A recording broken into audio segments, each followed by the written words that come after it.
And I'm going to read the speech to you. Okay, here we go. Mr. Vice President, Mr. Speaker, members of the Senate and the House of Representatives. Yesterday, December 7th, 1941, a date which will live in infamy, the United States of America was suddenly and deliberately attacked by naval and air forces of the Empire of Japan. The United States was at peace with that nation and, at the solicitation of Japan, was still in conversation with its government and its emperor, looking toward the maintenance of peace in the Pacific. Indeed, 1 hour after Japanese air squadrons had commenced bombing in the American island of Oahu, the Japanese ambassador to the United States and his colleague delivered to our Secretary of State a formal reply to a recent American message. And while this reply stated that it seemed useless to continue the existing diplomatic negotiations, it contained no threat or hint of war or armed attack. It will be recorded that the distance of Hawaii from Japan makes it obvious that the attack was deliberately planned many days or even weeks ago.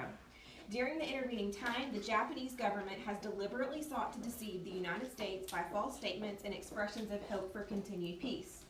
The attack yesterday on the Hawaiian Islands has caused severe damage to American naval and military forces. I regret to tell you that very many American lives have been lost. In addition, American ships have been reported torpedoed on the high seas between San Francisco and Honolulu. Yesterday, the Japanese government also launched an attack against Malaya. Last night, Japanese forces attacked Hong Kong. Last night, Japanese forces attacked Guam. Last night, Japanese forces attacked the Philippine Islands. And this morning, the Japanese attacked Midway Island.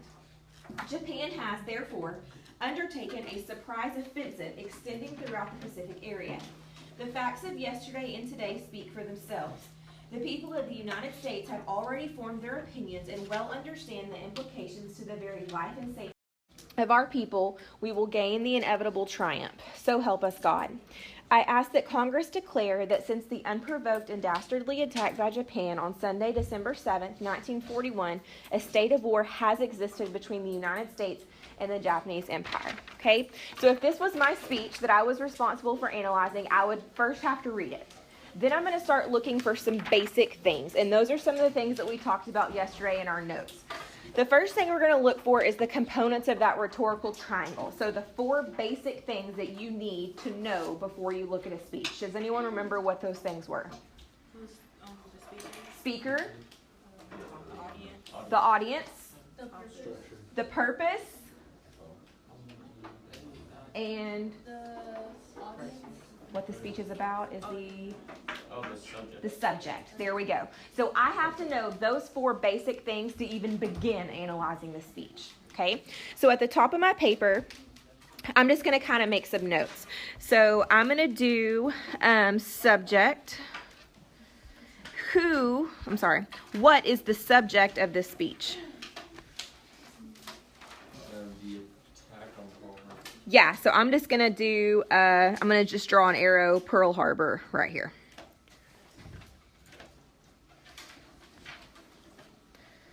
Okay, who is my speaker? Franklin Roosevelt. I'm just making some notes. Who is my audience? And how do I know? Not the nation. Blythe? In speeches, in the very beginning, you're going to have the greeting. The greeting will say who you're addressing most of the time. Okay? If it does not say directly who it is, let's say it just says good evening. What might you need to do to make sure you understand who's being spoken to? You might need to do a little bit of research on your own. Okay? But a lot of times the greeting will be right here at the top, and that will let you know who your audience is. Now, if we were to kind of sum up all these people, who are these people that he's talking to?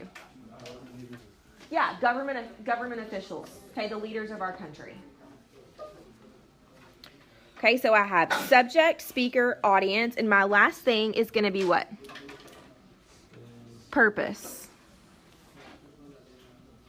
What is the purpose of this speech? Is it to simply inform us that there was an attack? Or does it take it a step further? Okay, what is his purpose?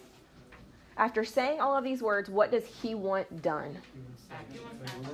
He wants Congress to declare war. Okay? So purpose is declare war.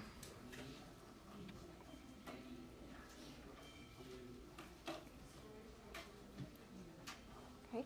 So this is the first basic step that I need to complete when I'm analyzing my speech. Okay, those four main things.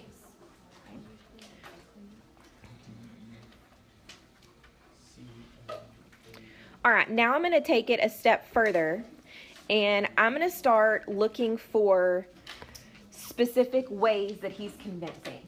What are some ways that he could do that? What were those called yesterday? I remember.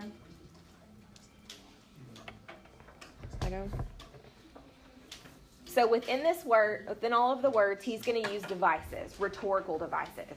Okay, we spend a lot of time, ethos, pathos, logos. Those are rhetorical devices. Diction. Someone remind us what diction is. Word choice. Word choice. Words that are used to make an impact. He's going to ask someone to do something. What was that called? Call to arms. Oh, Close. Call to action. He's going to use words and repeat them in a specific order. What's that called? Parallel structure. He is going to be speaking in a certain tone based upon these words, so we'll need to look at that too. So there are lots of different things that we can look for. Okay. Now I'm just going to kind of go in the order in which they're presented in the actual speech. So let's look first down to where the paragraph that says indeed. So we're going to highlight this part of that paragraph. So that was one of our questions yesterday.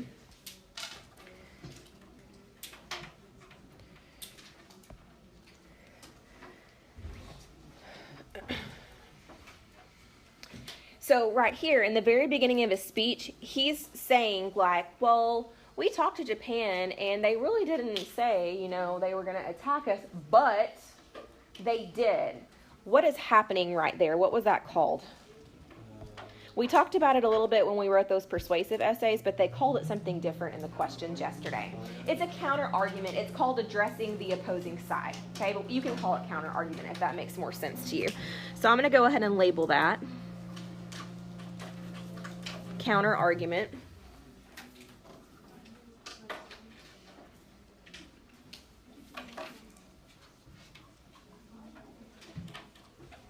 Okay, now I'm going to scroll down and I'm going to look at the next section where it says it will be. Let's see if I can find it.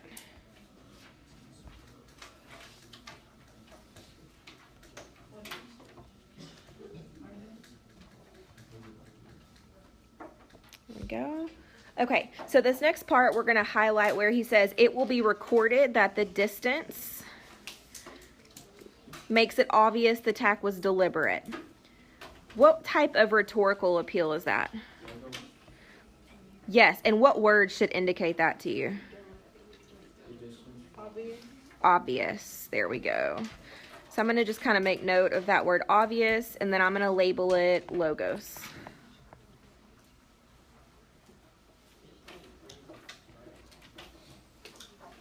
Okay. The next section that I would have noticed would be down here where he uses last night to emphasize all of the things that Japan has done in just a single night. What was that called? Parallel structure.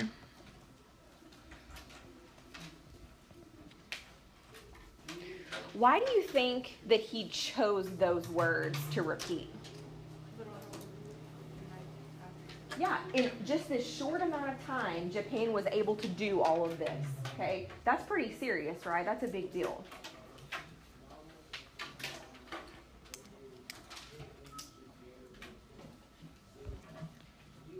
Okay, I'm going to scroll down a little bit more. We're going to look, it kind of cuts mine off at the top, so flip to the back.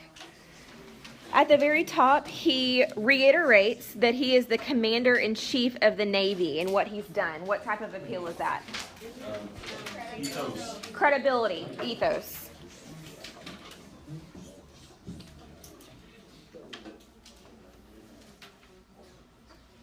Okay.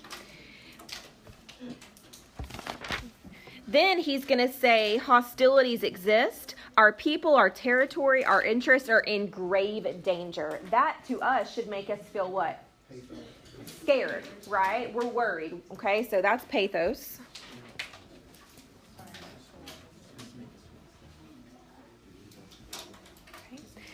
And at the very end, he says, I ask that Congress declare a state of war has existed. That is our what?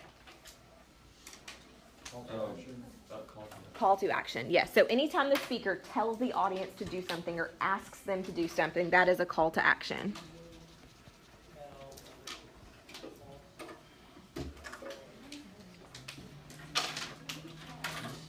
Okay. Will every speech have all three appeals? No. Some might have two, some might have one. It just really depends on what the audience and the purpose is. Okay. Now, I've gone through ethos, pathos, logos. What else can I look for now? Diction. Okay, so let's flip back over and go back up to the very first paragraph.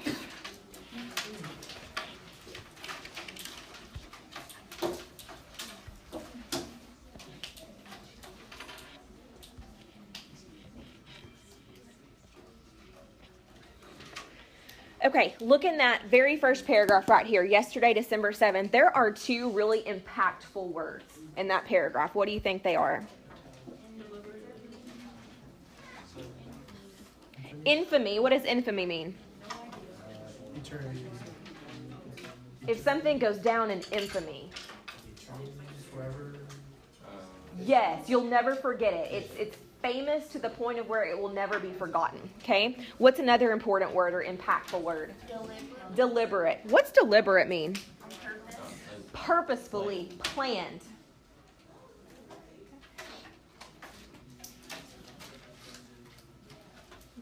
Okay, and he's going to use that word again 2 more times. Let's go down to the paragraph where it says it will be recorded. When it says it will be recorded, we have deliberately 2 more times, here and here. Why do you think he keeps repeating that? David.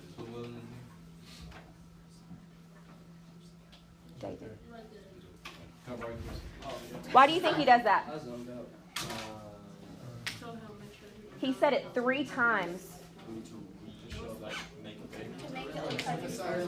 Well, it is their fault. To make it really hit home that this was planned. This is not some spur-of-the-moment decision that Japan made. They had planned this out to hurt us intentionally. Okay? What's another important word in this paragraph?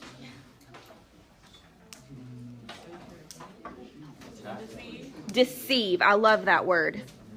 If you deceive someone, isn't that a little bit harsher than just lying to them? Yeah. That's also intentional, right? To intentionally deceive someone. Go down to flip over.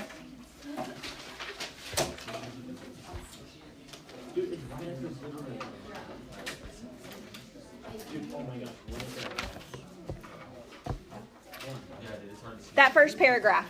First paragraph. Stay with me. First paragraph. Important word. Impactful word in the first paragraph. Direct. Remember. Onslaught. What is an onslaught? An onslaught is an attack, a vicious attack. If you don't know what that means, write it down underneath it. An onslaught is a vicious attack. Onslaught is a vicious attack.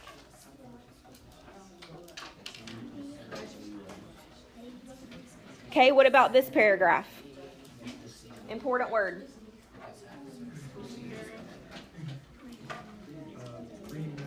Premeditated.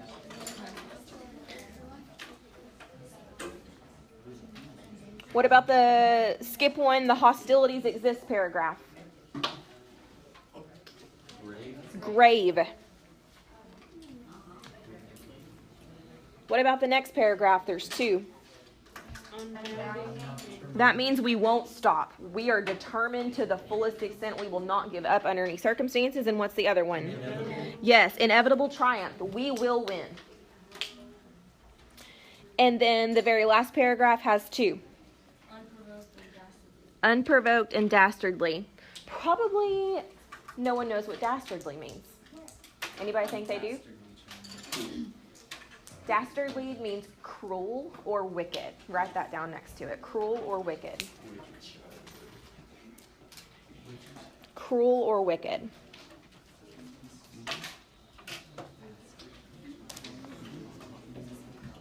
Okay, now I want you to think really seriously about this.